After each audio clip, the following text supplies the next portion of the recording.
일단은 정말 오래 보아야지 알 수 있는 이 차도 당시에 나왔을 때도 명차라는 걸 많이 알려지긴 했지만 20년이 훌쩍 지난 이 세월에 이제 명차로 다시 또 재평가가 되고 있잖아요. 그래서 오래 보아야지 알 수 있는 국밥 같은 존재.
차주님 만나서 반갑습니다. 네, 안녕하세요. 안녕하세요. 오랜만에 뵙겠습니다. 아, 정말 오랜만에 뵙습니다. 아, 네. 몇 번째 출연이시죠? 이번이 6번째 출연입니다. 와, 차량 정말 좋아하시고 차량도 많으시고 네. 또 실제로 또 방송 또 나간 거- 이번에 나왔죠. 이번에 제가 또 무엇이든 물어보살이라는 프로그램에 그 저 쉐보레 애사심 나무로 나와가지고 제가 또 머리에 또 쉐보레 문신을 새기고 그걸로 이번에 출연을 하게 됐는데 또 네.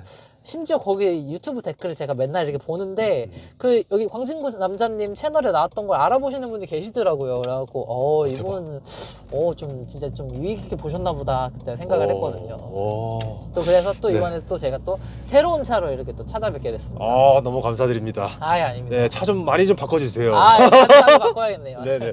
자, 그러면 나이하고 사시는 지역 정도만. 네네네. 이제 올해 28살이 됐고 그 다음에 이제 사는 지역은 여전히 서울 강서구 살고 있습니다. 강서구. 네. 반갑습니다.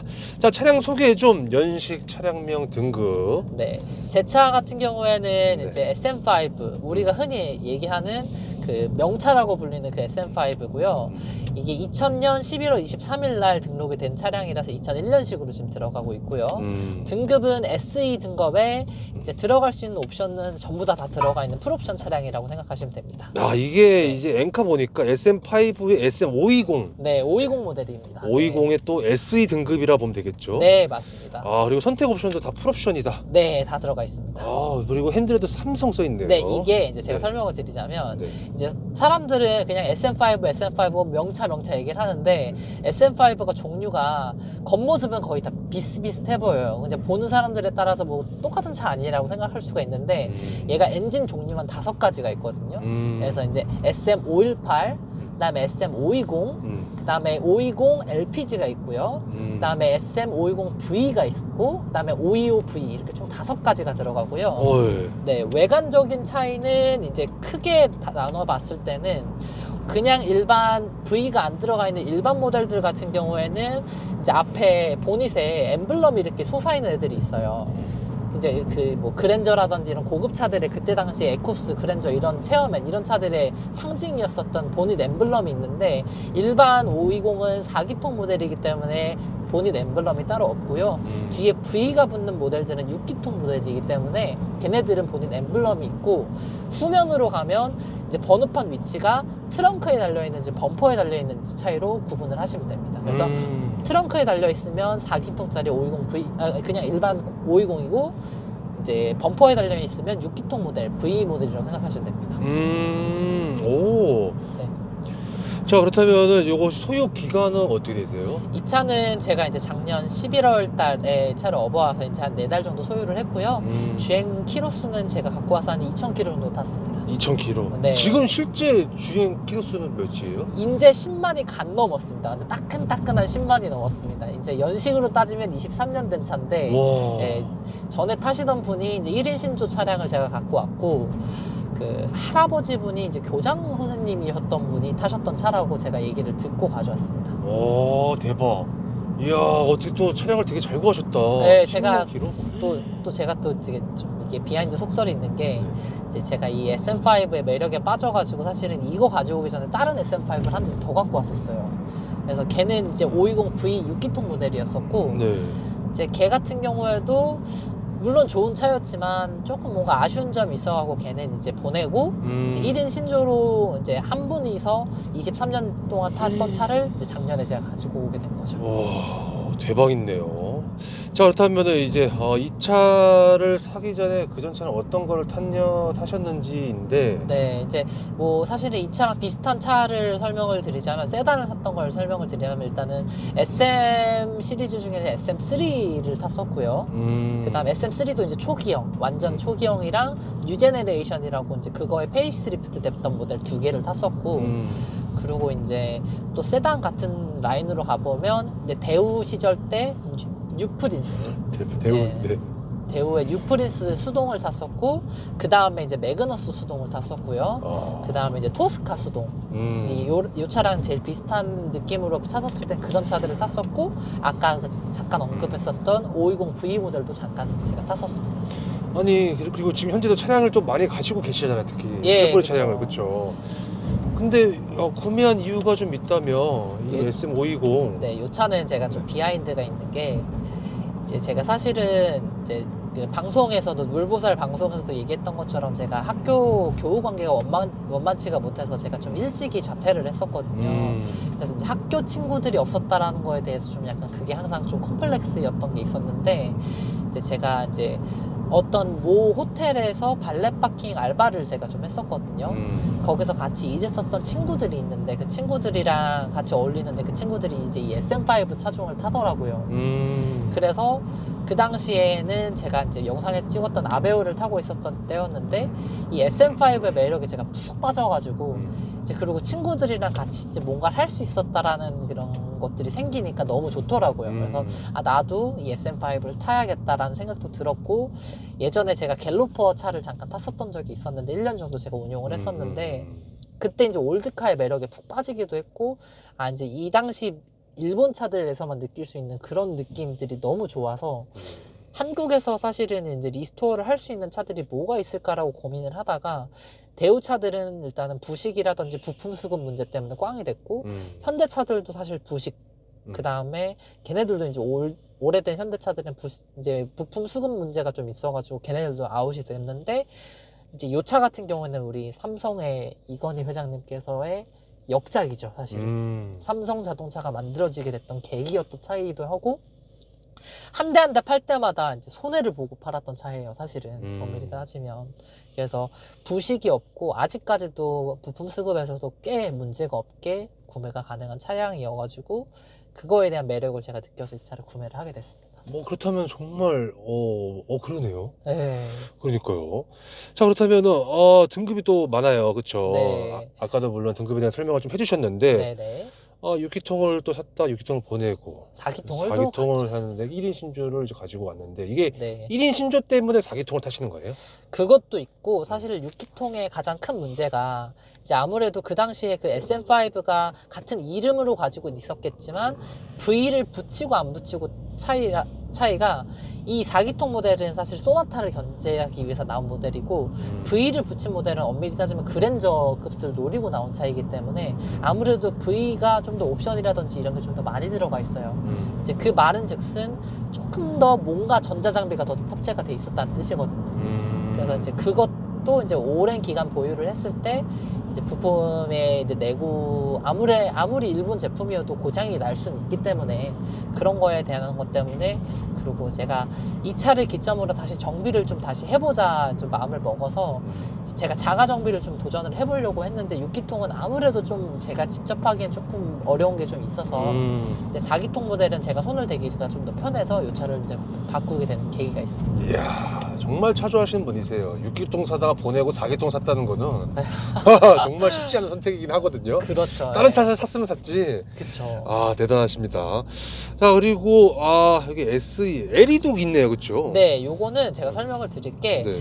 이제 98년, 99년, 00년 이렇게 3년 동안은 에리가 따로 없었어요. 이제 음. 4기통에만 쓰는 등급이거든요, 에리는. 네, 근데 그 당시에 에리는 2001년식이 넘어가면서 이제 4기통 모델의 가장 높은 등급으로 나와면서 새로 신설된 트림이고, 그 전에는 SE가 제일 높은 등급이었습니다.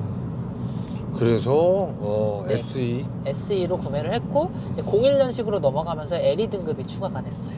그러면 에리로 해도 되지 않았었나 샀을 때? 근데 사실은 이 당시에 제가 이 차가 이따가 또 설명을 한번 드리겠지만, 암록색이라고, 원래는 보통 SM5가 흰색, 검은색 아니면 뭐 금색 이런 색깔이 많은데 되게 희귀한 컬러로 이제 빨간색이랑 녹색이 있거든요. 근데 이 차는 이제 녹색 중에서도 암록색이라고 완전 초기형에서만 들어갔었던 색상이거든요. 그래서 1인 신조에다가 또 이 색상도 특이하고, 그리고 전반적으로 차가 관리도 괜찮게 돼 있기도 하고 해갖고 이 차를 가져오게 됐습니다. 그쵸. 이제 아무래도 좀 세월이 있는 차량들은 물론 등급도 중요하지만 네, 이제 이런 희소 가치도 그쵸. 중요하기 때문에. 1인 신조도 그렇고, 네. 그쵸. 차량 상태도 고려해서 이제 구매를 했다라고 그렇죠. 보면 되겠죠. 맞습니다. 그렇다고 해서 이게 L하고 SE하고 이게 옵션이 어떤 게 차이가 나는지까지는 잘 모르시죠? 사실은 SE 같은 경우에는 제가 아까 전에 풀옵션이라고 말씀드렸는데, 네. 한 가지 제가 좀 오류를 얘기를 했던 게, 이 차는 가죽 시트가 안 들어가 있는 차량이라 직물이 들어가 있어요. 네네.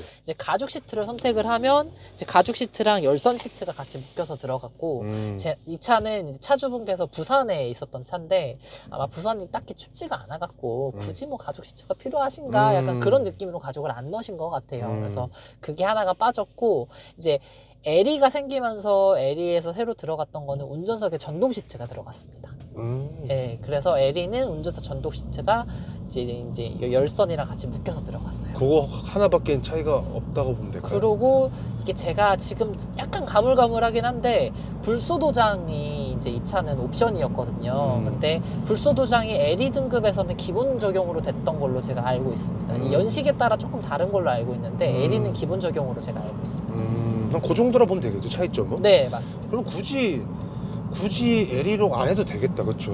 그렇죠. 사실은 전동 시트 유무가 사실은 제일 크긴 커서. 그렇죠. 그리고 사실은 전동 시트를 갖고 싶으면 V를 가시는 걸 저는. 그치. 어차피 같은 2000cc이긴 한데, 기왕이면 SM5는 또 V가 또 이 6기통만의 매력이 있는 차여가지고 V를 가시는 것도 나쁘지 않다 생각합니다. 그냥 520은 옵션이 또 뭐가 빠지는 거예요? 일단은 사실은 그 뭐 뒷좌석 열선 시트라든지 뭐 뒷좌석에서 이제 리모컨으로 오디오 조절할 수 있는 그런 게 V는 들어가거든요. V요? 네, V에는 그런 게 들어가고, 그다음에 이제 뭐 공기청정기. 공기청정기? 예, 이제 뒤에 옛날에 이때 당시에 나왔던 뭐 그랜저 XG라든지 뭐 이런 차들을 보면 트렁크 선반 쪽에 그 공기청정기가 들어갔었는데, 이제 그런 옵션들 차이가 조금 있어요. 그러니까 좀 더 고급화되어 있는 사양들이 이제 V에는 들어가고, 4기통 모델에는 좀 아무래도 염가형 모델이기 때문에 좀 빠졌다 생각하시면 될 것 같아요. 요것도 있잖아요. 그냥 SM520. 예, 그 SM520이 그게 이제 그거예요. 이 차의 SM520의 가장 밑에 등급, 가장 밑에 아래 등급. 등급은 네. 그냥 520이라고 돼 있어요. 네, 그렇죠. 예. 그게 뭐가 어떤 옵션이 빠져 있나요? 이제 걔네들은 이제 정말 뭐 수동 에어컨이라든지 이제 그런 정말 제일 아래 등급이라 예, 많이 빠졌다 생각하시면 된다. 빠삭하시네요. 공부 많이 해왔어요. 사실은. 네, 모르실 줄 알았거든요. 근데 대답하신 거 보고 어떻게 차 잘하신다, 역시나.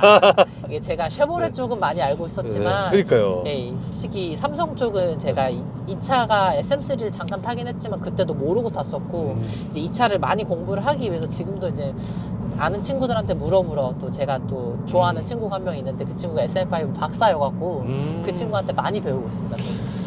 고민하는 차종 전혀 없으셨죠? 무조건. 얘는 사실 고민할 수 있는 차가 아예 아니었죠. 없었어요. 비교 차종이 없었고. 차량 금액이 혹시 얼마에 구매하셨어요? 이 차는 제가 그때 150만 원에 갖고 왔습니다. 150만 원이요? 네, 10만 킬로밖에 안 탄 차를요?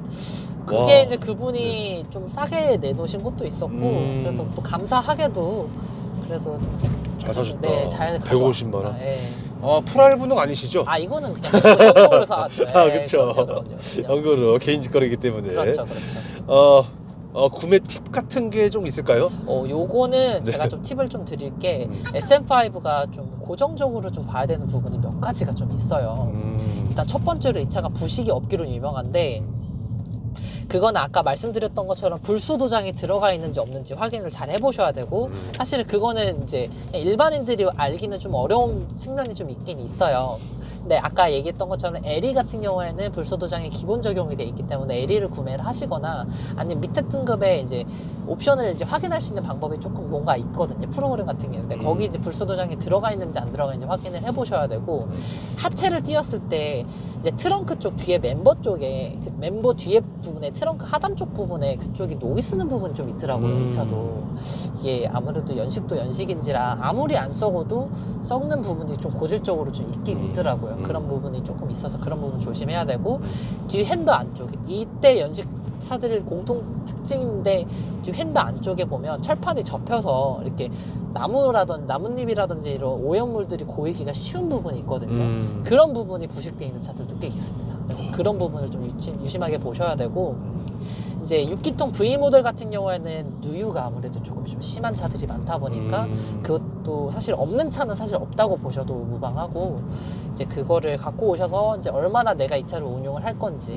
그걸 생각을 하셔서 수리를 할 건지 그냥 타실 건지 이런 고려를 하시면 좋을 것 같고, 그 외적으로 차가 하도 오래되다 보니까 기본적으로 고장 날 수 있는 거는 감안은 하시긴 해야 돼요. 그래서 저도 사실 그 6기통 모델을 갖고 오자마자 저 이제 제네레이터라고 이제 배터리 발전기 부분이 고장이 나고 그걸 바로 교체를 하기도 했었고, 교체하자마자 얼마 안 돼서 차를 팔긴 했는데, 그래서 이제 그런 것들은 이제 좀 차를 갖고 와서 좀 공부한다는 개념으로 하시는 게 좋을 것 같아요. 차주님은 이 차는 세 가지 다 괜찮았네, 상태가?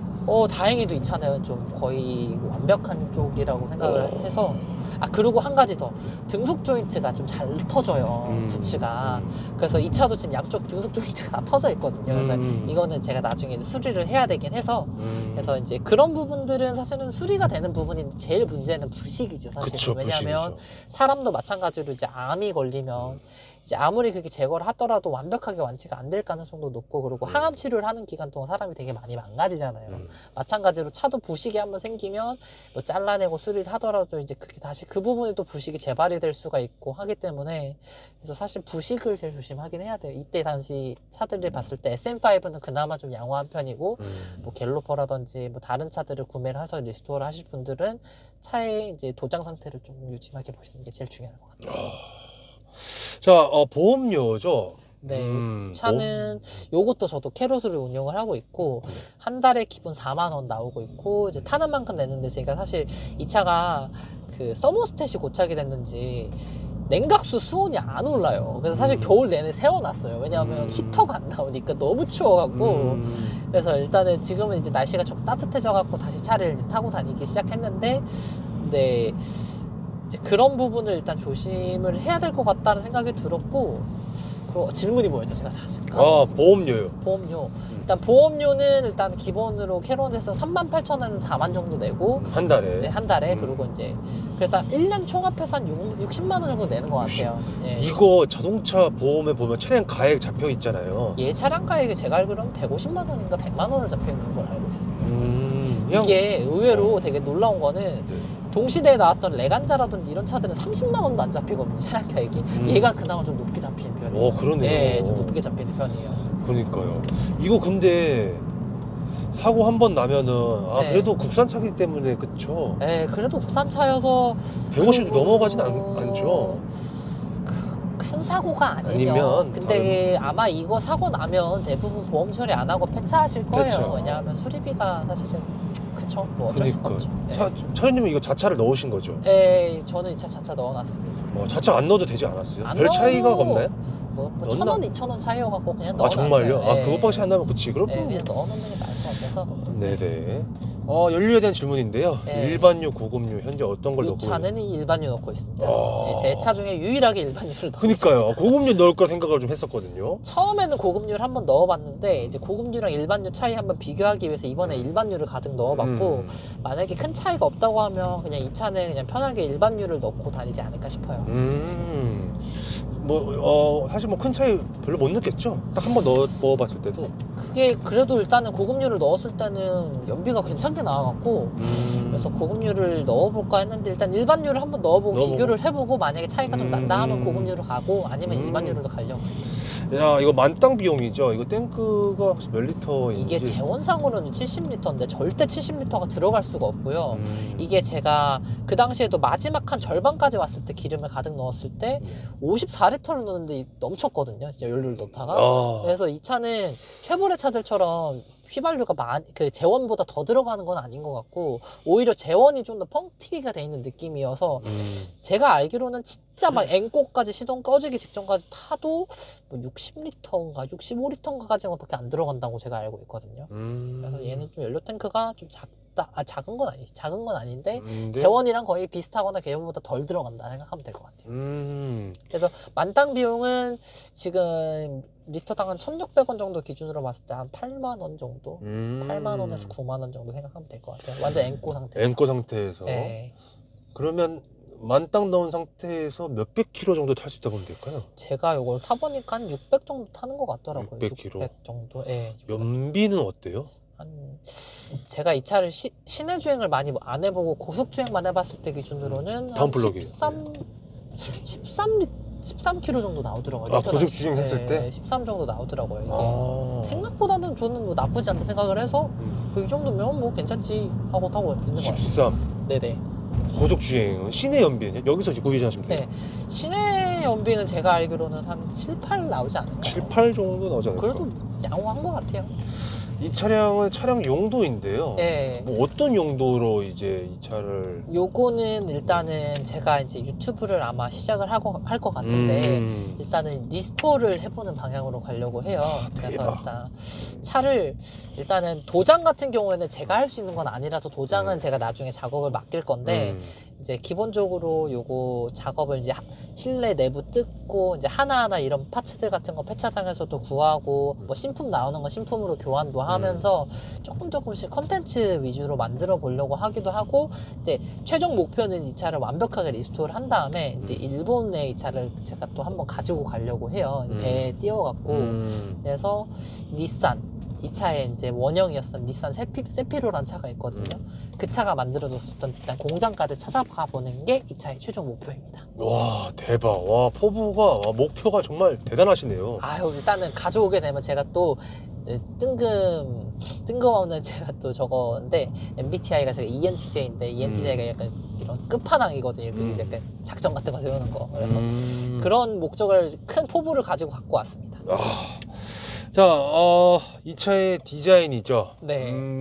외관 디자인을 평가를 좀 해주신다면 정말 사실은 저는 이 차만큼 담백한 차는 없다고 보는 게 이 차가 지금 20년이 훌쩍 넘은 차고 그렇죠. 실제로 이 차는 일본에서는 1980년대 후반에 나왔던 차이기 때문에 지금 거의 40년에 35년 정도 된 차이거든요. 원형 차들. 근데도 불구하고 오래 보아도 질리지 않은 약간 국밥 같은 존재인 것 같아요. 정말 그냥 깔끔 군더더기 없는 정말 최고의 차인 것 같습니다. 실내 디자인이죠. 이 아날로그 감성. 그렇죠. 네, 평가를 좀 해주신다면 차주님. 이 차는 일단은 초기형이거든요. 네. 완전히 초기형이라 거의 일본 부품이 거의 다 들어가 있는 SM5라 생각을 하시면 될 것 같고 그래서 이 당시에는 르노 삼성 로고가 아니라 삼성 로고가 들어가 있는 이게 르노 삼성 태풍 로고가 들어가면서 핸들 디자인이 좀 바뀌었어요. 근데 이제 이게 흔히 초기형 도시락 핸들이라고 하는 도시락 핸들이 들어가 있는 사양이고 나머지들은 사실은 디자인은 거의 비슷비슷해요. 좀 컬러 여기 나무 컬러들만 좀 달라진다거나 이런 것만 차이 나고 핸들이 가장 큰 차이예요. 후기형이랑 전기형이랑. 네, 그래서 외관 디자인으로 설명을 조금 더 부연 설명을 좀 드리자면 초기형, 그 다음에 중기형, 그 다음에 후기형. 후기형은 흔히 우리 눈물형이라고 많이 부르거든요. 그래서 초기형 같은 경우에는 이제 거의 일제 부품이 거의 전부 들어가 있는 차라고 보시면 되고, 중기형은 이제 조금이나마 옵션이 좀 추가가 되고, 외관 디자인이 조금 달라졌어요. 그리고 이제 국산화가 조금 됐고, 이제 마지막 후기형, 눈물형이라고 불리는 0405년식 차들 같은 경우에는 이제 외판도 이제 초기형 차량은 좀 많이 바뀌기도 했고, 그 다음에 그 차는 국산화가 조금 많이 됐어요. 네, 그렇게 차이 난다고 보시면 될 것 같아요. 국산화되는 게 별로 안 좋죠. 사실은 그게 조금 양날의 검이라고 볼 수가 있는 게 후기형, 근데 눈물형을 좋아하시는 분들이 많거든요. 네, 그래서 외관 디자인에 뭐 HID도 들어가고, 그다음에 오토라이트, 오토 와이퍼 뭐 이런 것도 조금이나마 좀 더 현대식 옵션들도 좀 들어가고 했는데, 근데 단점이라고 하면 국산화가 되면서 이런 전동 시트 내구성이 조금 떨어지는 걸로 제가 알고 있고, 그다음에 그 차가 부식이 조금 돼요. 초기형에 비해서 제가 봤을 때는 아무래도 이제 도장 부분에 대해서 좀 원가가 좀 절감이 좀 들어가지 않았나 싶긴 해요. 왜냐하면 맞아요. 네, 그래서 SM5가 부식이 없다 하는데 이제 후기형으로 가면 갈수록 부식 이슈가 조금 있더라고요. 저도 초기형이 짱이라고만 들었어요. 네, 진짜 좋다고, 내구성. 초기형이 저도 그래서 원래는 그 V를 중기형을 샀다가 초기형으로 다시 왔습니다. 아, 중기였다가. 네. 자, 이 차에 대한 차량 밸런스 첫 느낌인데요. 좀 어떻다고 보면 될까, 이 차는? 일단은 이 차가 하체가 지금 완전 짱짱한 상태는 아니어갖고 하체를 한번 전체적으로 손을 한번 봐야 되고, 아까 등속 조인트도 지금 그리스가 다 터져갖고 난리가 나 있는 상태여갖고, 그래도 그럼에도 불구하고 고속 주행 시에 안정감이라든지 이런 건 참 괜찮은 것 같아요. 네. 뽑기운 뭐 아까 다 말씀해 주셨죠. 네, 그쵸. 뭐 그런 그쵸. 부식이라든지 아까 세 가지 그렇죠. 말씀 좀 해주셨고, 튜닝한 게 좀 있다면인데. 이 차는 지금 제가 좀 약간 좀 웃긴 게 뒤에 되게, 보시면 네, 이게 대박이에요. 지금 제가 SM5 퀘스트를 만들어 놨습니다. 네. 우리 QM6 퀘스트 이번에 2인승 밴 나온 것처럼 지금 제가 뒤에 시트를 다 뜯어놔갖고, 왜요? 이게 네. 제가 이 뒤에 시트를, 가죽 시트를 지금 구해갖고 가죽 시트를 바꾸려고 하는 용도도 있고, 제가 오늘 이 차 휠 타이어를 바꿨습니다. 그래서 휠 타이어를 신으려고 지금 실측을 다 탈거를 이렇게 해놨어요. 그래서 네. 저는 이걸 또 레이스카로도 만드시는 건가 싶어가지고. 아닙니다. 스프링 자르고 바꾸고 막 이렇게 하진 않습니다. 네. 그거 외에는 다 순정이죠, 당연히. 외관에서는 오늘 그 아까 BBS 휠을 제가 꼈습니다. 네, 근데 이게 네. 뭐 짭 BBS가 아니라 정품이요? 진짜 정품 BBS를 달아놨습니다. 이 차값보다 더 비싸잖아요. 그렇죠. 근데 이게 네. 중고 BBS인데 네.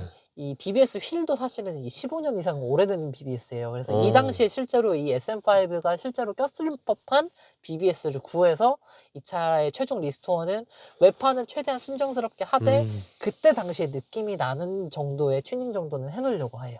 와, 대단하다. 대박이시다. 그런 컨셉으로 가려고 합니다. 그러니까 그래서 휠도 되게 잘 구하셨네요, 그러면. 네, 이게 어떤 차에서 나온지는 모르겠는데 폐차장에서 이거를 올려갖고 보자마자 이거는 내가 만들려고 하는 차 컨셉이랑 굉장히 잘 맞을 것 같다 해서 한 걸음에 제가 불이 났게 가고 바로 사왔죠. 얼마예요? 휠이? 이게 내 짝 다 해갖고 50만 원이고요. 50만 원. 네. 다행이다. 차값이 비싸진 않네요. 그렇죠. 차값보다 쌌어요.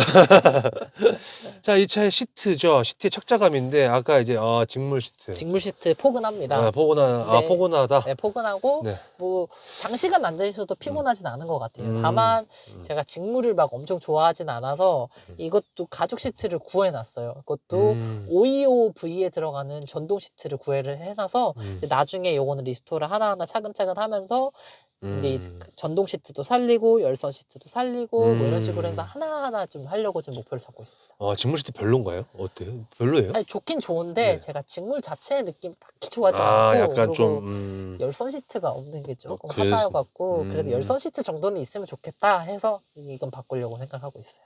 이 차 시트 포지션인데 굉장히 무난하죠. 사실 뭐 어떤 승용차죠. 승용차고 네, 뭐 그냥 어떤 사람이든 웬만해서 다 편안하게 탈 수 있는 차죠. 그렇죠. 핸들의 그립감인데요. 야, 이때 당시 핸들 그렇게 굉장히 얇네요. 정말 얇아요. 너무 얇다. 정말 얇아요. 네. 이때 당시에 버스들도 이렇게 얇았었는데. 그러니까요. 야, 정말 그냥 운전 이렇게 딱 그냥 잡고 그냥 운전하는 느낌이고, 약간 이 차 가지고 막 레이스를 즐기고 막 랠리카 기질이 있고 이런 차는 아니기 때문에 그래서 그냥 무난합니다. 근데 조금 뭐 두꺼웠으면 좋겠지만 그냥 이때 당시에 그냥 느낌 그대로 살리기 위해서 그냥 요거 그대로 가려고 해요. 그리고 뭐 무난하죠. 사실 그렇죠. 뭐 그렇죠. 얇다고 불편한 그런 건 없죠. 그렇죠. 네. 이거 무게감은 좀 어때? 주행할 때 가벼워요? 아니면 무거워요? 얘가 사실은 또 V랑 이 4기통 차이가 있는 게 V는 속도 감형 스티어링이 들어가요. 그래서 실제로 요즘 차처럼까지는 아니지만 좀 운전 속도가 조금 높아지면 좀 핸들이 좀 묵직해지는 느낌이 있거든요.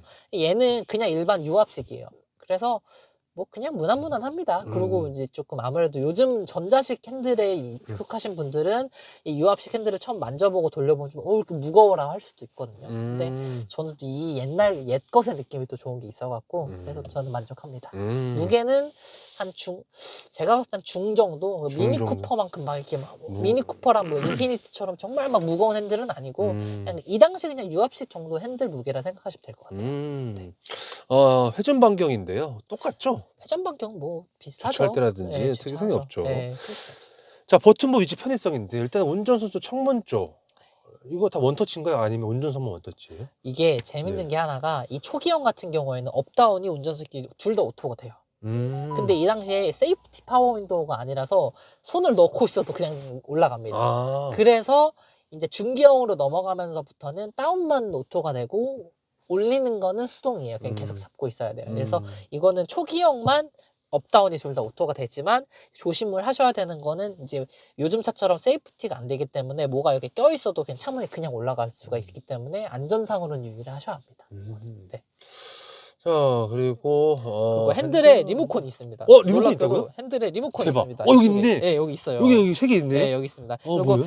볼륨 버튼도 있고 이제 이 공넘김은 CD라든지 라디오만 되고 이제 그런 거 공넘김도 있고 이제 전원 끄고 켜고 또 근데 이 리모컨도 옵션이었어. 근데 이게 다행히도 옵션을 넣으셨더라고요. 저 세 개가 저 리모컨 말씀하신 거예요? 네, 그리고 이 뒤에 뒤에도 딸깍딸깍 있어요? 버튼이 있어요. 뒤에는 뭐예요? 음량 버튼이요. 음량 버튼 네, 뒤쪽에. 음량 버튼. 이것도 옵션이다. 네, 그렇습니다. 그리고 패들 시프트는 없네요. 아우, 없습니다. 그런 거 절대 뭐 그런 걸 바라면 안 되죠. 물어보는 사람도 참 웃긴 사람이죠. 아, 그럼요. 당연히 그럼요. 없는데 그거를. 없죠, 절대 자, 없죠. 그리고 와이퍼나 깜빡이는 좀 어때요? 괜찮나요?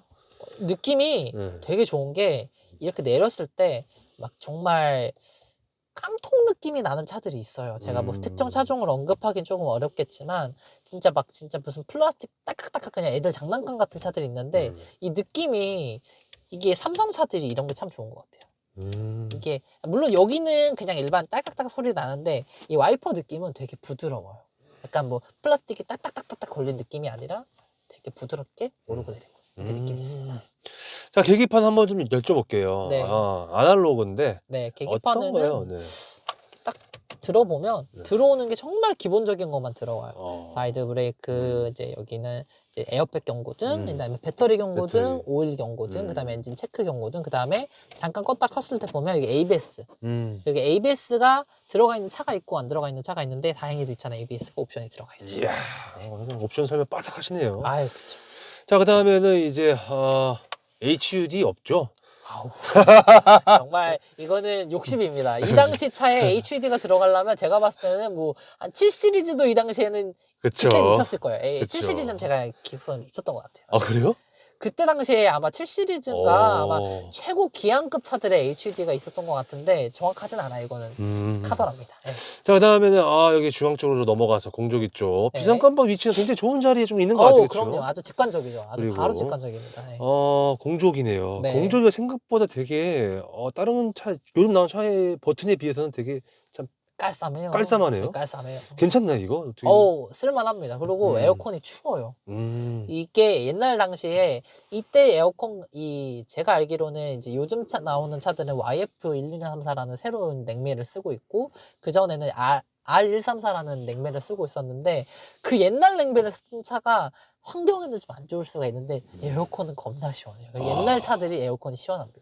대박. 네, 대신에 대우차 정도는 아니다. 대우차. 대우차가 에어컨은 짱이다. 네네네. 대우차가 에어컨은 짱이다. 르노는 그 정도는 아니었다. 네. 모르시는 게 없네. 냉매 가스 번호까지 다 가시네. 이 정비했던 짱이죠. 그쵸. 그래요. 네네. 이게 비싸서 그래요. YF1234가 진짜 비싸요. 가스가 너무 비싸요. 자, 그다음에 밑으로 좀 내려가서 오디오죠. 네. 오디오. 오디오는 기본적으로 이 오디오가 들어가고 그리고 이제 옵션에 따라 조금 다른 게 있는데 LPG 모델 같은 경우는 데크가 2단으로 들어가서 여기는 택시미터가 들어가고 조그만 오디오가 들어가는 사양이 있고요. 네. 그다음에 이제 520V 같은 경우에는 여기 이제 내비게이션이 들어가는 당시 옵션이 있었어요. 되게 비싼 옵션이라 많이는 안 됐는데 내비게이션이 들어가는 디스플레이 오디오가 있었고 그다음에 이제 SM5 중에서도 이제 스페시용이라고 초기형에 들어갔던 스페셜 에디션이 있었거든요. 그 오디오는 또 다른 럭스만이라는 다른 오디오 데크가 들어간 오디오가 있었고 오디오 종류도 되게 여러 가지예요. 네, 그리고 이제 마지막에 최후기형에는 이제 디스크가 6장까지 들어가는 인데크 오디오가 들어가는데 제가 그걸 또 구해놨습니다. 그걸 바꿔놓으려고 구해놨어요. 대박. 네. 이거 블루투스가 안 되잖아요. 아유 그런 거 없죠.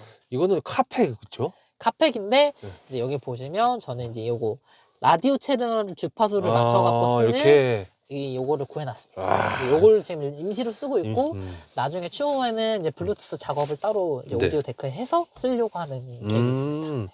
자, 밑에 이거는 뭐죠? 이 밑에 수납 공간인가요? 네, 요건 수납 공간인데 잠깐 보자면 네네네.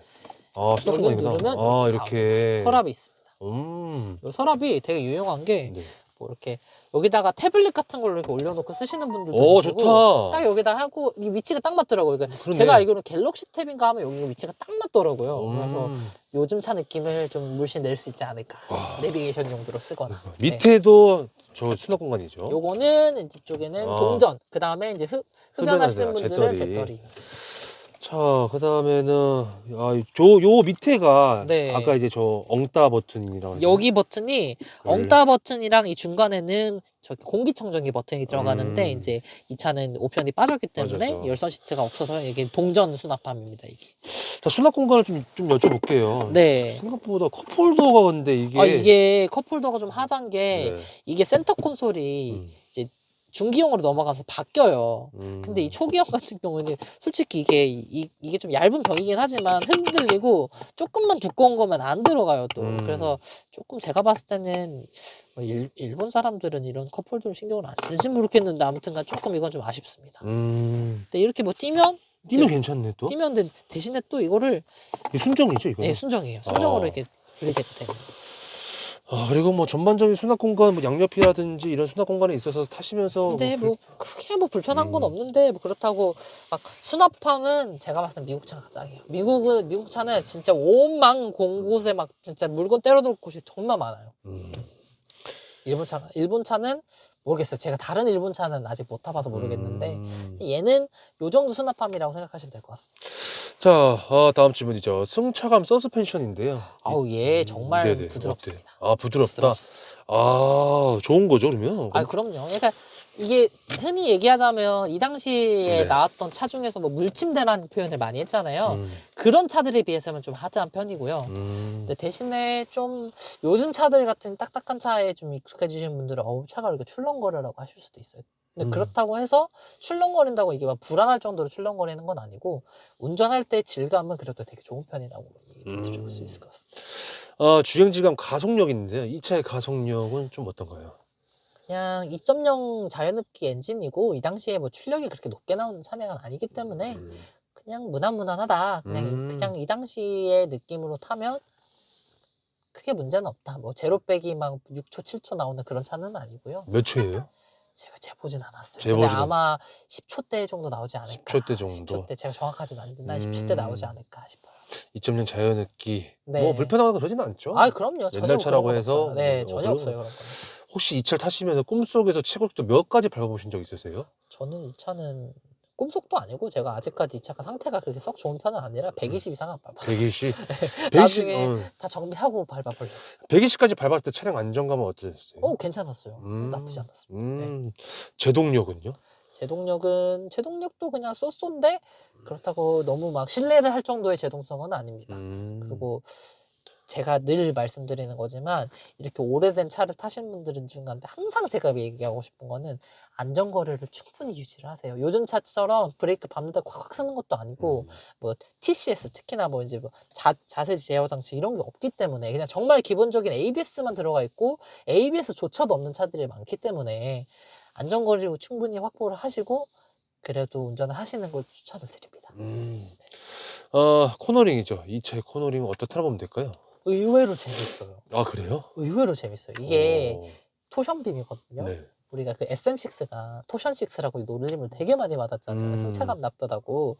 엄밀히 따지면 얘가 이제 아주 오래된 정말 조상이거든요. 고조 할아버지 정도 되는 차인데 얘도 같은 토션빔인데 의외로 얘는 재밌어요.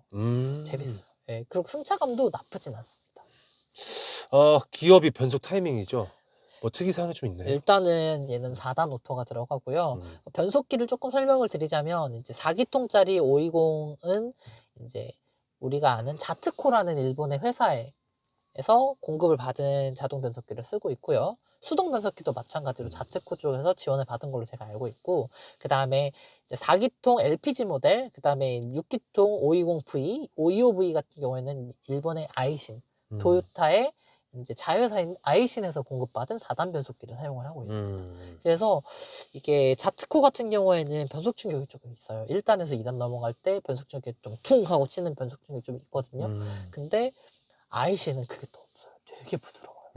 이게 제가 봤을 때는 역시 기술의 토요타가 아닌가. 또 이런 얘기하면 또 이놈의 진짜 이런 얘기 들을 것 같지만, 아무튼 간에 실제로 같은 520이어도 변속기 차이가 난다고 말씀드릴 수가 있어요. 자, 모드별 변화인데 이거 사실 뭐 그냥 드라 D밖에 없죠. 모드가 없어요. 모드가 없죠. 없고, 네. 그리고 대신에 그 V 모델 있잖아요. 6기통 모델은 네. 전자제어 서스펜션이 들어가요. 그래서 걔는 서스펜션이 오토 모드가 있고 스포츠 모드가 있어서 실제로 여기 네네. 공갈 버튼 들어간 이 위치에 네네. 이제 그 서스펜션 조절할 수 있는 버튼이 들어가거든요. 실제로 스포츠 모드를 딱 넣으면 이게 굉장히 단단해집니다. 그래서 고속 주행시에 조금 아무래도 차가 좀 더 그런 느낌 실제로 나요. 그래서 저는 깜짝 놀랐어요. 그러네요. 네, 되게 깜짝 놀랐어요. 자, 그다음에 엔진은 배기음인데 사실 뭐 너무나 조용하죠. 얘가 6기통은 진짜 조용하거든요. 시동에 걸려 있어도 걸려 있을 정도도 모를 정도로 진짜 조용해요. 그래서 사람들이 막 명차 SM5 하는 분들이 보통 520V를 많이 말씀을 하시는 게, 그 닛산의 VQ라고 명기가 있어요. 막 우리가 흔히 얘기하는 분노질주에 나왔던 350G 뭐 이런 차들에 들어갔던 VQ 엔진이 이 SM5에 들어가 있습니다. 그래서 진짜 정말 좋은 엔진이에요. 세계 10대 엔진에 항상 수상될 정도로 진짜 잘 만든 엔진이에요. 4기통은 좀 시끄럽다는 거죠? 6기통에 비해서는 좀 아무래도 4기통이다 보니까 시끄러운 게 있는데, 제가 봤을 때는 이 4기통이면 시끄러운 4기통은 아닌 것 같아요. 냉간시는 좀 시끄러운데 열간 좀 오르면 나름 괜찮은 엔진인 것 같아요. 6기통에 비해서는 네. 그렇다. 근데 또 이게 또 조금 불안을 드리면, 이 SR이라는 엔진이거든요. 4기통 엔진이. 이게 닛산에 막 실비아라는 차가 있어요. 그것도 되게 약간 그 JDM을 좋아하시는 분들한테 가슴을 뜨겁게 해준 차종 중에 하나인데, 그 차에 들어갔던 엔진이거든요. 그리고 닛산 GTR에 들어갔던 게 또 SR 엔진 기반 엔진이 들어가 있어요. 그래서 이 4기통 사실은 나쁜 엔진은 아니에요. 좋은 엔진입니다. 자, 스피커죠. 음악 들었을 때 스피커는 어떻다고 보면 될까요? 스피커가 좀 네. 저는 처음에 좀 약간 충격을 받았습니다.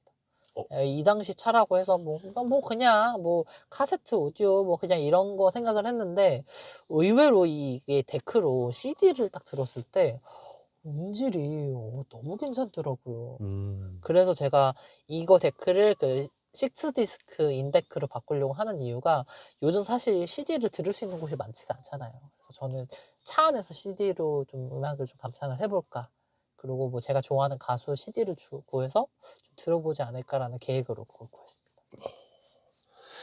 자, 실내 사이즈죠. 뒷자리인데요. 지금은 짐이 좀 많긴 하지만 뒷자리가 넓은 편은 아니지만 그렇다고 좁지는 않다. 그래도 성인 4명이 타는 데는 전혀 문제가 없다라고 말씀드릴 것 같아요. 자, 그리고 2열 폴딩은 안 되죠. 아유, 안 돼요. 그렇죠. 2열 폴딩은 절대 안 되는데, 대신에 가운데 스키술은 있어가지고 가운데 이제 스키 같은 걸 이렇게 가운데 이렇게 열어갖고 실어서 넣을 수 있어요. 자, 트렁크 사이즈는 어떻다고 보면 될까요? 트렁크는 무난한 것 같습니다. 그냥 그냥 무난? 중형차, 이 당시 나왔던 중형차 정도의 트렁크인 것 같아요. 이 차를 패밀리카로 쓰시려는 분들이 분명히 있을 거예요. 한 명이라도. 지금도 이미 많은 분들이 그쵸, 어떻게 쓰시고 계세요. 이게 그거? 네. 18만 대가 제가 팔린 걸로 알거든요. 네네네. 98년도부터 05년도까지. 음. 근데 그 중에 4만 대가 아직까지도 길거리에 살아서 돌아다니고 있습니다. 그렇죠, 이거는 그렇죠. 네. 정말 좀비예요, 좀비. 그쵸. 코리안 좀비입니다. 패밀리카도 충분히 가능하다는 거잖아요. 충분합니다. 그쵸. 충분합니다. 그래서 중고로 사려는 분들한테도 20년이 넘었어도 충분히 가능하다. 가능하다. 네. 자, 차주님께서 생각하시는 이 차의 장점인데 말씀 안 하셨던 것 중에서 이 차의 장점. 일단은 제일 좋은 거는 제가 두말하면 잔소리인 내구성인 것 내구성. 같고요. 그리고 이때 당시 연식에 나왔던 차들 중에서는 부품 수급이 가장 원활하지 않나. 한국에 나왔던 국산차 중에서는 부품 수급이 가장 원활하지 않나. 그리고 르노로 넘어간 계열 차들은 아무래도 프랑스의 바게트 감성이 좀 들어가갖고 우리나라 사람들이랑 안 맞는 게 좀 있는데, 이 당시에 일본 차는 사실은 한국인 입맛에 가장 잘 맞는 외제차는 저는 일본 차라 생각을 해요. 그렇죠. 예, 왜냐하면 이런 정숙함이라든지 내구성이라든지 사실 차에 돈을 쓰고 싶어 하시는 분들이 많이 없기 때문에 그게 제가 봤을 때 가장 첫 번째 장점이라 생각을 하고, 내구성. 그 다음에 저렴한 부품, 아무래도 좀 다른 르노 차들에 비해서는 좀 저렴한 유지비도 있을 것 같고요. 그 다음에 제일 좋은 것 중에도 하나가, 이걸 어떻게 설명을 드려야 될지 참, 사실 너무 매력이 많은 차예요. 사실 뭐 제가 이것저것 설명을 드리기에는 제 입이 아플 정도로 정말 매력이 있는 차여서. 이제 또 마지막으로 이 차에 또 강조하고 싶은 거는, 인제는 사실은 뭐 개체수가 한 4만 대 정도 남아있는 걸로 알고 있는데, 정말 남을 차들만 남은 것 같아요. 이 뭐 사고가 나거나 뭐 부식이 났거나 뭐 폐차를 하거나 수출을 나거나, 이 남은 차들을 저는 기왕이면 좀 많이 살려줬으면 좋겠어요.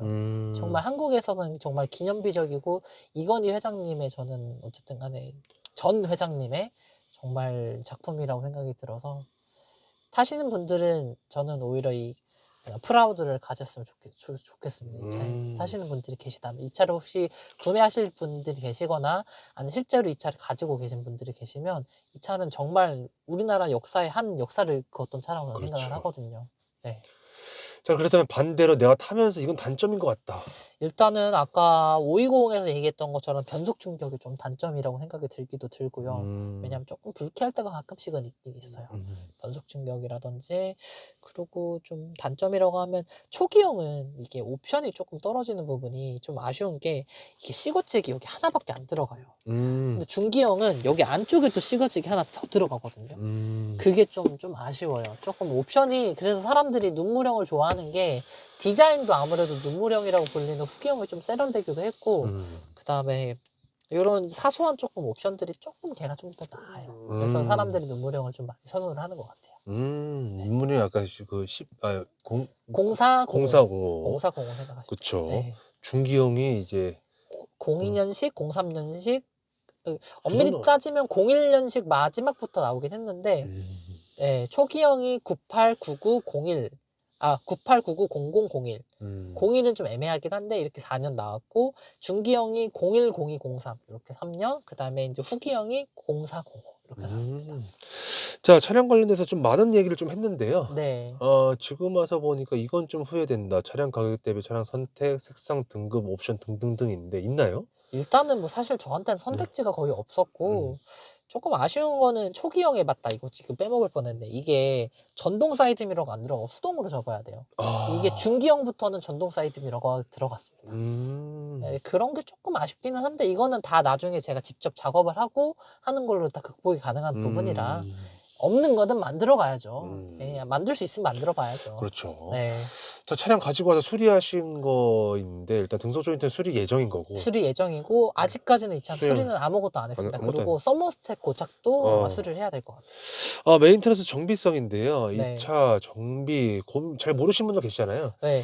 이거 뭐 르노, 삼성 일단 서비스 센터 들어가도 다 수리 가능하고요. 가능하죠. 네. 그리고 부품 수급이 생각보다 원활합니다. 원활하고. 아직까지 차들이 많이 둘러다니기도 하고, 부품들도 아직도 잘 나오는 것들이 많아요. 그쵸. 자, 부품값 수리비인데요. 네. 이게 또 일본 차라는 인식이 또 좀 있긴 있는데, 있었는데 그렇진 않죠. 부품들이 국산화가 많이 된 게 있어가지고 부품값이 좀 특정 부품들은 비싼 게 있긴 있지만 그래도 많이 비싸진 않다. 많이 비싸지 네. 않다. 그냥 국산차 정도 수준이라 보면 되네. 그렇죠. 근데 물론 현대 기아보단 비싸고요. 뭐 현대 비싸죠. 쉐보레에 비하면 뭐 비싼 것도 쉐보레. 아니에요. 쉐보레랑 비교하면 얘는, 저는 쉐보레 타다가 이 차 타면 이렇게 훌륭한 차가 없다니까. 제가 네. 자꾸 쉐보레를 까는 것 같은데, 네. 아무튼간 그렇습니다. 월 얼마를 벌어야 이 차를 탈 수 있냐라는 질문인데, 야, 이거 어렵다. 저는 네. 정말 요즘에 사람들이 막 차에 막 이런 마크라든지 이런 것만 아니더라면 사회 초년생한테도 정말 훌륭한 차라고 저는 생각을 해서, 저는 월 200 버는 분들이어도 이 차는 충분히 탈 수 할 수 있어요. 있다. 대신에 너무 많이 타면 기름값이 많이 나오니까 적당히 그냥 내가 첫 차를 가지고 그쵸. 운용한다는 느낌으로 충분히 하면 접근 가능한 차라고 봐요. 자, 고질병이나 결함 장고장인데 사실 맨 처음에 다 말씀해 주셨죠? 네, 거의 많이 설명을 드렸고, 일단 뭐 영상을 주의 깊게 보셨다고 하면 아마 음. 다 아실 것 다 아실 같아요. 거죠. 네. 잡소리나 풍절음인데 어떤가요, 이 차는? 이 차 정말 놀라운 게 잡소리가 진짜 없어요. 음. 쉐보레 차는 뭐 3년, 4년만 지난다면 플라스틱 떠는 소리, 잡소리가 음. 벼라고 다 나는데, 얘는 진짜 경공이 잘 만들었어요, 진짜. 이게 커뮤니티 이슈는 딱히 없죠? 지금 나온 지도 꽤 제가 뭐 알고 있는 건 딱히 없는데, 뭐 이미 나온 세월이 너무 오래됐기 그쵸. 때문에 그냥 뭐 이런 것들은 우스갯소리로 있죠. 아, 차가 고장 나야지 와이프가 차를 바꿔주는, 차가 고장이 안 나서 차를 못 바꾼다, 막 그치. 이런 얘기는 나오긴 하는데, 맞아요. 뭐 그런 거 외적으로 뭐 딱히 뭐 별 이슈는 없는 것 같아요. 이 차를 사고 나서 주위 반응인데 어떠셨는지? 좀 사람들이 "왜?"라는 반응을 보이긴 했던 게, 뭐 저는 약간 쉐맨, 약간 그치. 또 좀 쉐보레 좋아하시잖아요. 이수근 님이 붙여주신 쉐박 이미지가 음. 강하기 때문에 "왜 굳이?"라고 얘기는 했는데, 이 차의 매력에 대해서 알게 되면 이 차를 왜 사 왔는지 다 이해할 거예요, 아마. 그렇죠. 그리고 예. 뭐 리스토어도 할 겸. 그렇죠, 그렇죠. 그쵸. 자, 하차감인데 하차감 없어요, 없어요. 없어요. 없어요? 없어요, 없어요. 아. 이게 이 차를 아는 사람들은 우와 하는 것도 가끔씩 있는 게, 뭐 초기형에다가 뭐 색상도 특이하고 하니까 할 수가 있긴 있지만, 일반인들이 봤을 땐 그냥 똥차예요. 사실 솔직하게 얘기해 드리자면, 아까 뭐 제가 얘기했던 뭐 520V, 525V 뭐 해도 차 모르는 사람들에서는 오래된 차, 그냥 똥차, 할아버지 차 이런 느낌이지, 이 차를 진가를 아시는 분들이 아닌 이상 하차감 없습니다. 네, 없어요. 없다고 저는 이 말씀드릴게요. 차 보자마자 우와 이 귀한 차를 아닙니다. 네. 아직까지도 너무 많이 살아있어요. 귀한 차라고 하기엔 아직 너무 많이 살아있어요. 그런가요? 아직 너무 많아요, 그거는. 자, 이 차를 타시면서 재밌는 에피소드가 좀 있었다면?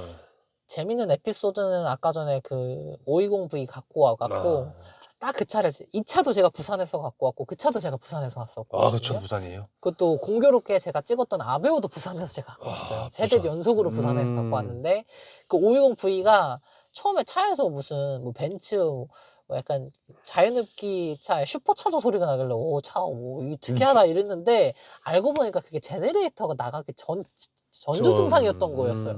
근데 정말 기특하게도 그 차가 올라오는 내내 에어컨도 잘 나와주고, 서울까지 딱 도착했는데 집 앞에 가기 직전에 딱 알터네이터가 사망을 한 거예요. 너무 대견했지. 왜냐하면 그 더운 여름날에, 제가 8월 달에 그 차를 사러 갔는데, 올라오는 길에 에어컨이 고장이 났으면 진짜 막 땀도 뻘뻘 흘리고, 진짜 중간에 차 시동도 꺼지고 이랬으면 큰일 날 뻔했는데, 정말 장하게도 집까지 와서 고장이 났어요. 그래서 너무 다행이다 생각을 했죠. 그런 에피소드가 있었습니다. 얘는 아직은 없어요. 아직은 갖고 온 지 얼마 안 돼 갖고 아직은 없어요. 자, 이 차량에 대해 궁금하신 분들이 많을 텐데 꼭 알아야 될 점이 좀 있다면 다 말씀하신 것 같은데요? 거의 다 말씀드렸지만, 네. 마지막으로 좀 강조를 드리자고 하면, 이미 지금 남아있는 차들은 둘 중에 하나예요. 그래도 좀 관리를 하고 애정을 받았던 차라든지, 아니면 진짜 아무것도 안 하고 갈 때까지 간 차, 둘 중에 하나거든요. 왜냐하면 그 어중간한 차들은 이미 뭐 가거나 만에 한 차들이 많아서. 그래서 만약에 혹시라도 저처럼 이 차를 리스토어 목적이라든지, 어린 친구들 중에서도 요새 약간 레트로 이런 걸 좀 좋아하는 친구들이 많고, 또 드라마에 이게 순양 자동차로 또 왔었어요. 순양 그룹이 삼성 그룹을, 뭐 제가 뭐 이렇게 좀 직접적으로 얘기할 수는 없지만, 그 당시에 순양 자동차라고 약간 알려졌던 차라고 또 한때 또 붐이 불었었는데, 기왕이 이 차를 좀 갖고 오시려고 하는 마음이 있으신 분이라고 하면, 좀 애정을 붙이고 이 차를 잘 운용을 해주셨으면 하는 바람이 좀 있습니다, 제 개인적으로. 자, 이 차 살려는 분들이 제일 많이 고민하는 게 어떤 걸까요? 글쎄요, 뭐 정비성이라든지 이런 거 생각할 정비성. 텐데, 제가 봤을 때 국산 올드카 중에서는 아마 부품 수급은 얘가 탑일 거예요. 정말 탑입니다. 탑 중에 탑이에요. 이 차의 경쟁 차종은 어떤 차종이 있을까요? 당시에 아까 얘기했던 것처럼 4기통은 이제 소나타, 그 다음에 이제 기아로 따지면, 그 당시에 기아에서 뭐가 나왔었더라? 제가 알기로는 로체 아니에요? 로체는 아니에요. 로체 그 전이었어요. 전이에요? 네, 그 전이었어 갖고, 아마 제가 기억하기로는 크레도스였었던지, 크레도스. 그랬던 걸로 기억을 해요. 크레도스였던 것 같고, 그 다음에 이제 얘는 SM5고, 대우에서는 얘가 레간자. 4기통은 레간자. 그 다음에 이제 6기통 모델로 가면, 현대에서는 그랜저. 그 다음에 기아에서는 그 당시에 이제 6기통 모델이 나왔던 게 뭐가 있었더라? 기아가 참 애매해요, 얘가. 얘네가, 왜냐면 회사가 없어졌다 현대로 붙는 바람에, 이제 그쵸. 얘네들이 계보가 이어지지가 않고 중간에 맞아요. 끊겨갖고 애매했던 게, 그때 당시 옵티마가 나왔었나 리갈이 나왔었나, 그게 좀 애매하긴 한데, 이게 차가 98년도부터 05년도까지 나와갖고 중간에 차가 좀 겹쳤어요. 경쟁 차종들이. 그래서 좀 차종을 넓게 봐야 되는데 대우로 가면 대우는 제가 빠삭하니까 일단 이게 6기통은 매그너스. 근데 매그너스도 되게 애매한 게 이 차도 좀 비하인드가 있는 게 매그너스 상위 차종이 사실 원래 개발이 되고 있었는데 대우가 그 당시에 쌍용을 인수를 하면서 그게 이제 취소가 됐어요. 그 프로젝트가. 그러면서 체어맨이 왜냐면 대우 체어맨이 나왔기 때문에 그래서 매그너스가 원래는 조금 더 상위 차종으로 갈 차종이 밑에 쪽 중형차 쪽으로 좀 끌어 내려왔던 게 있어요. 그 매그너스도 4기통에도 6기통이 있어갖고 6기통 모델은 좀 더 고급형, 4기통 모델은 조금 더 보급형으로 나왔던 게 있어요. 어찌됐든 간에 일단 그 경쟁 차종 중에서는 일단은 이 차량 자체가 부품 수급도 저는 그렇고 사실은 그렇죠. 솔직히 진짜 정말 미안한 말이지만 물론 각자 다 개성이 있는 개성이 거는 있지만. 알고 하는데 저는 제가 봤을 때는 SM이 갑인 것 같아요. 그때 그쵸. 당시에는 이 차가 갑이었던 것 같아요. 네. 자, 이런 경우에 추천하지 않는다 이 차량. 뭐 옛날 차 안 좋아하시는 분들이겠죠. 옛날 차 좋아하는 분 아우 쳐다도 보면 안 되죠. 쳐다도 보면 안 되죠. 어. 쳐다도 보면 안 되고 네. 그냥 이 차를 특히 여자분들은 딱히 안 좋아하실 것 같아요. 왜냐면 이거 오래된 차를 샀어. 그리고 이제 하차감을 원하시는 분들도 이 차는 아닌 것 같아요. 네. 이 차의 진가를 아시는 분들이 아니면 굳이 추천을 하진 않아요. 근데 뭐 사회초년생이 운전 연습용으로 저렴하게 사와서 타는 거는 나쁘지 않다고 봐요. 네. 이 차를 한 줄 평을 좀 말씀을 좀 해주신다면. 일단은 정말 오래 보아야지 알 수 있는 이 차도 당시에 나왔을 때도 명차라는 걸 많이 알려지긴 했지만 20년이 훌쩍 지난 이 세월에 이제 명차로 다시 또 재평가가 되고 있잖아요. 그래서 오래 보아야지 알 수 있는 국밥 같은 존재죠. 굳이 점수를 좀 매기자면 5점 만점 중에 몇 점 주실 것 같으세요? 저는 4.5점 정도. 이야. 0.5점 감점인 거는 조금 아쉬운 부분이 좀 조금씩 있는 거라서 사실 완벽할 순 없잖아요. 모든 그렇죠. 게 사람도 그렇고 차도 그렇고 그래서 한 0.5점 정도는 마이너스긴 해도 제 기준에 저한테 5점 만점인 차는 스파크밖에 없어요. 어떤 차를 갖고 오더라도 제 기준에는 뭐 람보르기니 됐든 뭐 부가티가 됐든 제 기준에서는 만점인 차는 제 평생에는 스파크밖에 없을 것 같아요. 마이너스 0.5점은 그래서 완벽하지 수는 없으니까. 없으니까. 예, 없으니까. 마이너스 그래서 0.5점. 자, 만약에 현지 기준에서 다시 산다면이라는 질문인데 분명 또 하셨어요, 그렇죠? 네. 사실상 뭐 더 이상 이 질문은 의미가 없을 것 같고. 네. 자, 제 공식적인 질문 다 끝났고요. 차량 네네. 관련해서 이거 말 못했다, 이거 좀 빠진 것 같다, 좀 있을까요? 거의 다 설명을 드린 것 같고 근데 네. 만약에 혹시라도 진짜 이 SM에 대해서 궁금해하는 분들이 계시면 제가 사실 이제 유튜브 채널을 개설을 해서 이제 하나하나 제가 뭐 자주는 업로드를 못할 거예요. 지금 너무 현생이 바빠갖고 유튜브에 막 엄청 자주 올리진 못하더라도 최대한 뭐 유튜브 댓글에라든지 뭐 이 차 구매하려고 하는데 어때요? 라고 답변해 주시면 제가 컨텐츠 중에 하나 또 만들어 보려고 하는 게 약간 무엇이든 물어보자 약간 이런 거래 갖고 괜찮다. 차 구매하시는 분들에 대해서 약간 좀 이렇게 고민 상담해주고 약간 이런 것도 컨텐츠를 만들어 볼 생각이 좀 있어요. 야, 좋다. 제가 여러 가지 차를 많이 탔던 경험을 토대로 그리고 또 발렛을 하면서 이 차 저 차 많이 몰아봤었거든요. 그래서 뭐 이런 예산으로 이렇게 차를 구매를 하려고 하는데 어떤가요? 하는 그런 걸로 많이 만들어 보려고 해서 이제 뭐 유튜브 댓글이라든지 제가 이렇게 하면 제가 최대한 이런 건 많이 도와드릴게요. 알겠습니다. SM5도 많이 도와드리겠습니다. 와, 알겠습니다. 감사합니다. 아유 아닙니다. 끝났습니다. 너무 감사합니다. 즐거웠습니다. 즐거웠습니다. 네, 감사합니다. 끊을게요. 네.